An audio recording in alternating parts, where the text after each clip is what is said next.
Oh, welcome back. Hey, I've got a question for you.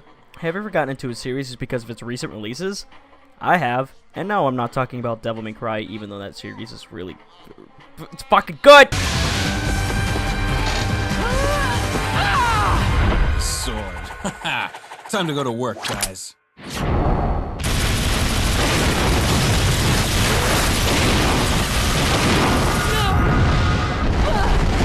I'm talking about Beyond Good and Evil. I picked up the game a while back for Black Friday and thought, well, there was the trailer for Beyond Good and Evil that came out last year for E3 and it looked fun. Why not? Let's give the first game a try. Holy shit, this game came out in 2003. And the second game was announced last year? Jesus, Ubisoft was either really waiting to make a sequel for this one, or they had just completely forgot about the IP altogether. And one day they were just like, oh shit, dude. Remember this game? Yeah, we should really make a second one. This is a very story-driven game, and I will be spoiling a lot of the story and what happens within the game. If you'd rather not have the game spoiled for you, then by all means come back to the video when you've beaten the game. There was your spoiler warning. As for right now, let's you and I relax, and let's look back.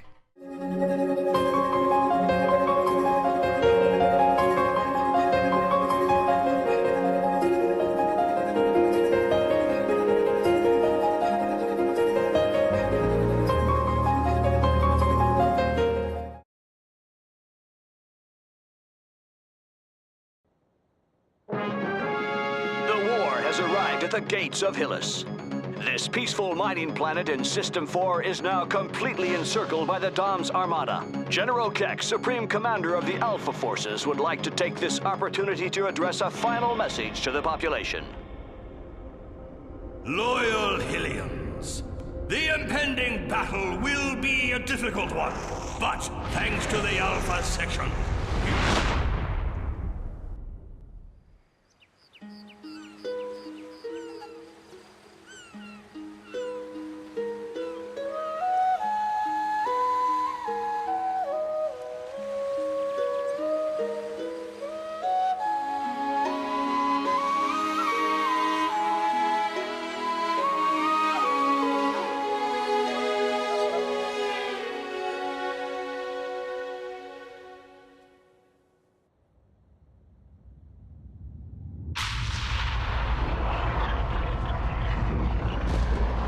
they're coming.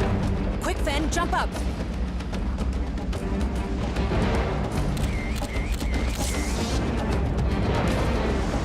Go tell Paige. I'll take care of the shield. Go. Shield activated.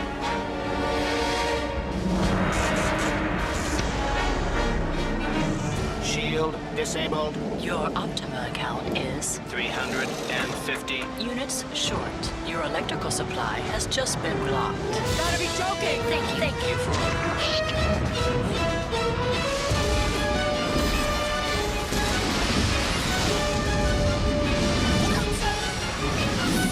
Get back inside it!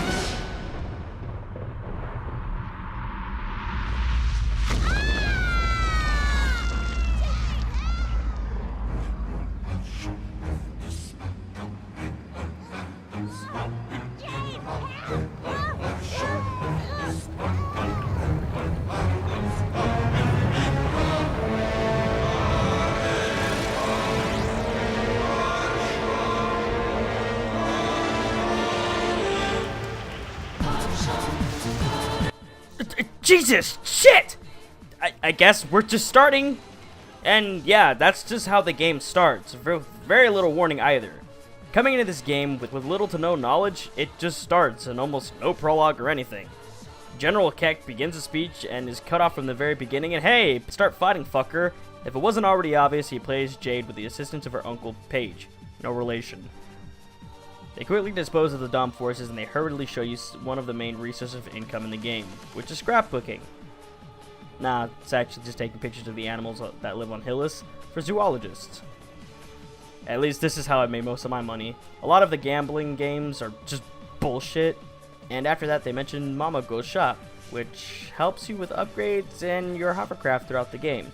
but Mamago only accept pearls. Really, the only thing I could compare the pearls to are just the stars in Mario 64. It may seem like regular collectibles, but they're necessary for further progression of the game. After that, you are approached by Han, who disguises himself to test Jade on her skills to see if she is able and trustworthy enough to join Iris, an underground rebel group in the game. They have suspicions that the Alpha Section may have had something to do with the recent Dom's attack. You are sent to investigate one of the Alpha Section bases to recover one of their agents, Double H. Making your way there with Paige, several stealth sections and puzzles later, Paige gets kidnapped by the Alpha Section, and you and Double H need to continue the mission together and get more proof that Han's theory of the Alpha Section's kidnappings are true. And they are. Fast forwarding later, through more optional stealth sections, later you find out you can just fight your way through the guards. It's really hard, but it's doable. As I was saying, you find that Han's conspiracies are correct. The Alpha Section are kidnapping the people of Hillis, and they're sending them to the moon. Paige is one of the hundreds of victims shot into space for mysterious reasons for Double H and Jade left to discover. After this, you are left to the pretty familiar formula in older games at this time. Get enough collectibles to continue the game. Yay. Fuck!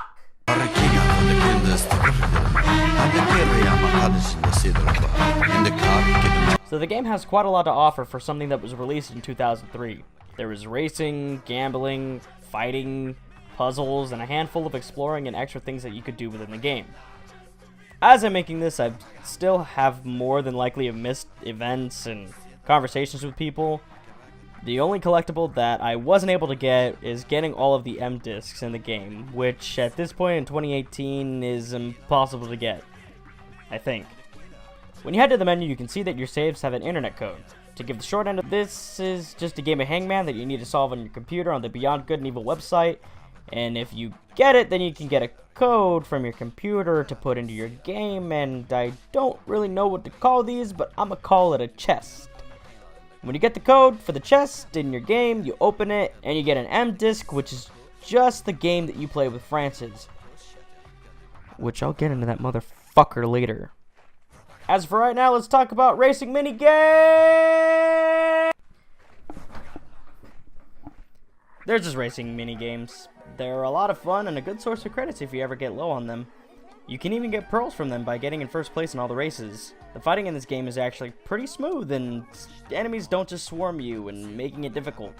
They kindly like to stand around to wait to get their ass handed to them. You don't need to be as spatially aware in some games in combat like you do in Dark Souls. The camera isn't in a fixed frame for you, making it in somewhat of a 3D fighting game. Kinda. Puzzles usually consist of knocking things over, pushing them into place, or they can turn extremely clever. After Paige is kidnapped, he leaves you a message on a DEM disc, with, at the time, reviewing it meant nothing. Something about a space vessel aptly named the Beluga. But, in order for you to find it, you need 2 codes to locate it. Much later in the game, just before you head off into space, I looked back to the M disc because I got stuck, and here you can see that in the lighthouse, Paige has a corkboard where you dock your hovercraft that you can interact with. Ha! I said, gotcha! I interact with the terminal and enter code. Shit! Thinking, and wait, Paige also earlier in the game left his shoes. What if I just inspect...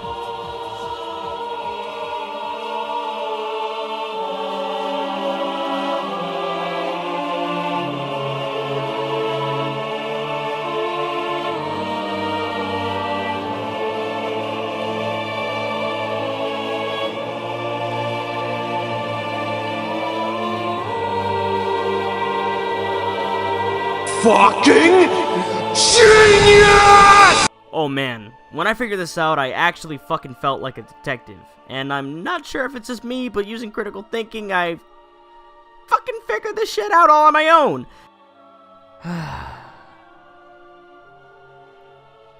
Wait, shit, what was I talking about? Oh, that's right. The puzzles in these games are cool. Moving on. Okay, So this portion is going to be talking about gambling. Now, it wasn't until now how I realized how gambling could hurt people's lives. Because if I didn't save scum the shit out of this portion, I would have maybe been too poor in the game to buy any more health items, thus making the game way harder than it needed to be. However, the developers knew beforehand how difficult this fucking game is. So, this is Francis. He is a shark man? And he's decided to dedicate himself to become the world champion of Puck Game.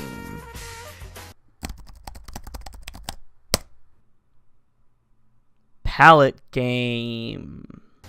I just want to leave a quick clip of the end of many of my attempts of trying to get Francis's pearl. Okay, hold on. No. Okay. Hello? Okay. Alright, this is on my snowball now. Okay, so alright, this is gonna make the Let's Look Back, alright? I have been trying for several fucking days trying to beat fucking dickhead Francis and trying to get the last goddamn fucking pearl. This is bullshit. This is out of every single last fucking thing that I've had to do for this goddamn game to collect the pearls. This one is the most infuriating. Like, some of them aren't that bad to get. It's like, oh, it's a little bit of a puzzle. You gotta look. You gotta be aware. I get that. That's fine. But Francis just fucking cheats. Francis literally is just fucking bullshit cheating. Fuck you, Francis, you fucking stupid shark nerd. You fucking stupid shark nerd piece of shit. Fuck you. I win. Yeah, it was that bad for me. It was around 3 a.m. and I was only awake by the fumes of anger and frustration that I had at the time. Moving on to other mini games that you can do is with Peepers, who is on the upper floor of Akuta Bar. It's just one of those cup games where you have to keep an eye on the little thing that's under the coconut right there. You see it's right there. Hiya, Jade. If you're interested, I'll put a new pearl up for grabs. You'll never get this one, though. I've been practicing day and night. You ain't getting even one disc through. Oh, that motherfucker, it is on! Un poquito de benzina para tu lindo caché, Juanito el mecano, esta papeta de turbo para que quieras el mejor. El mejor. Un poquito de benzina para tu lindo caché, Juanito el mecano, esta papeta de turbo para que quieras el mejor. El mejor. Hole, hole, hole, hole, quanto rueda del sol.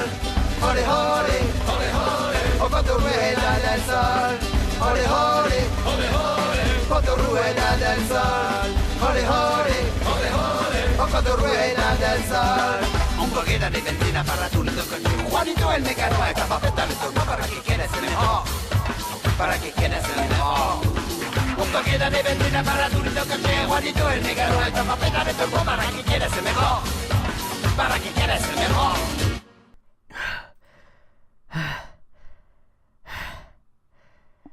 I win!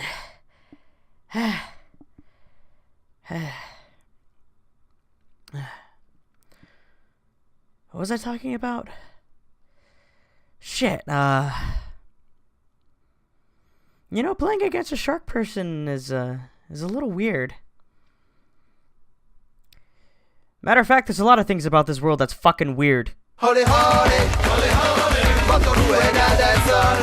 Hole, hole, hole, hole, oh quanto rueda del sol.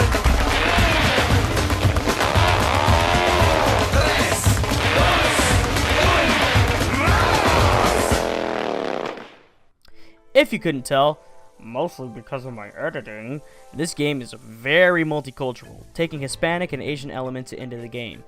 I'm sure I'm missing something else, but because of this, to me at least, the Hispanic and Asian elements were pretty on the nose. The game constantly refers to things such as small number values in Spanish, as well as being a significant companion in your party. Segundo el Magnifico. He is probably the most confusing to me.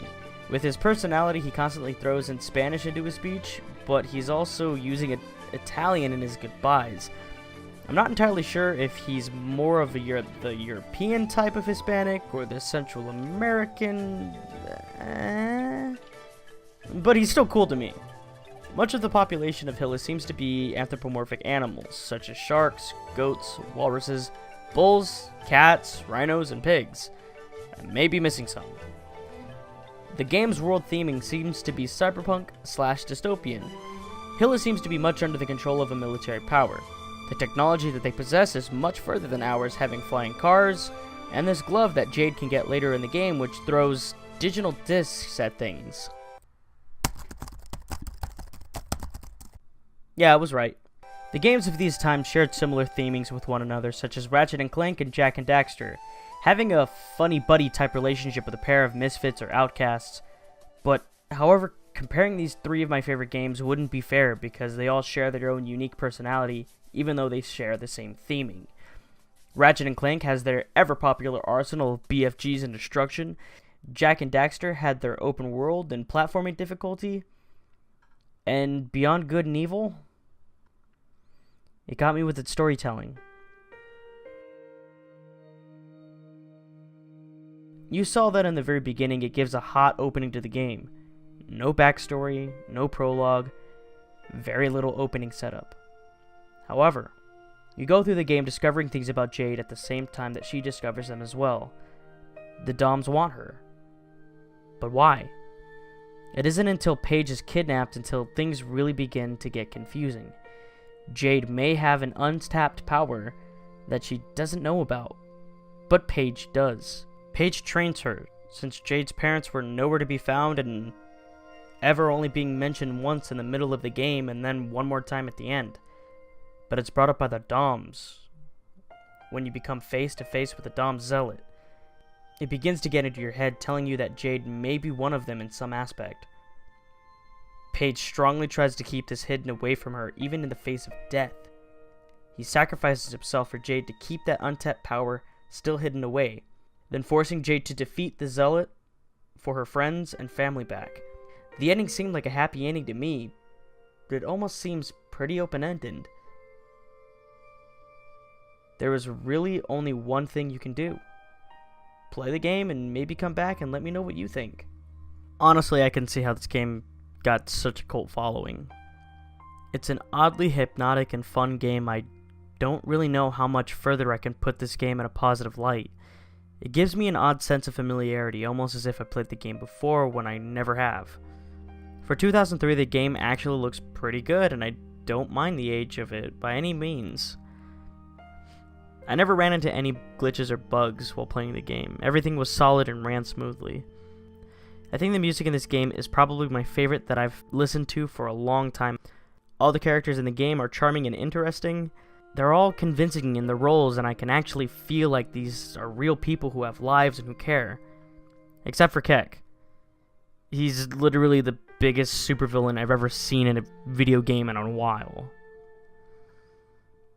I do, however, have a really big issue with the final boss, and I had a really bad time with this guy. And his final phase was absolutely the most frustrating thing in this entire game. You see, I don't feel bad even telling you this because I wish somebody else would have told me. I had a recording of just my attempt at the final boss for 45 minutes straight, which was just the final phase. So what happens is he tries to get more influence in Jade with Dom's mind magic bullshit. He inverts your player controls. So let's say you want to move to the right, then you have to hold the left stick to move right and etc. Not only that, but you have to hit him in a specific pattern, and if you fuck up even once, he could possibly stunlock Jade until death, which happened to me twice. Just the difficulty of this one phase was unbelievably hard and almost uncalled for. When I first bought the game, I really didn't know what I was getting into, and the only thing I knew about the game was just the name, and that the second one was going to be out soon. And you know what? I can say that I'm actually genuinely excited for the second game, and I hope it'll be just as good as the first.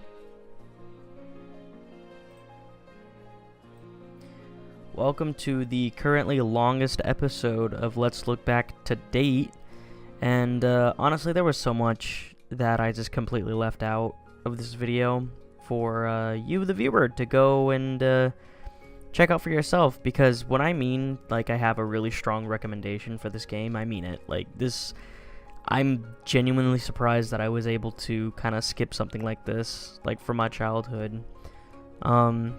There's gonna be a little thing after the credits, which I was genuinely surprised for. I wasn't really too worried about the credits. I, like, left to go take a piss, and then I came back, and then I just saw the fucking scene, and then I was like, oh shit, dude. So maybe the sequel will mention that or talk about it, maybe. I don't know. From as far as I can tell, from what I saw online, it was a prequel. What's up with that? That's weird. How come it's not going to continue on after that? I don't know. I don't know.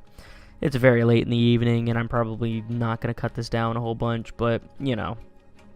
So yeah, this is the end of the video. I guess you can click off now, but there's an after credit thing that is genuinely interesting.